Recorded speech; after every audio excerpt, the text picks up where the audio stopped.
let's talk a little bit about what this is working on, because I think it's important to know that what in part, large part is happening is that this deep breathing and relaxation is going in and calming that stress response, a very vital response that keeps us all alive. It's been there for a long time. It's been there since back in our caveman days, when in response to, typically to physical threat, our caveman ancestors had to make a choice about whether they would fight or run or freeze in place.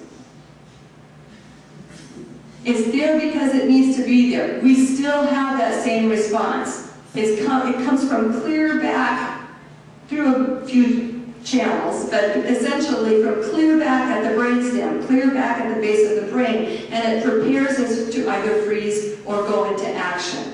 We still have that response, but when was the last time anyone in this room was approached by a T-Rex or a saber-toothed tiger? Anyone? Hands? No, right? It just doesn't happen, right? Our stressors are different and don't require this full system response, which is what happens when the stress response triggers. There is essentially no bodily system that is untouched by the stress response.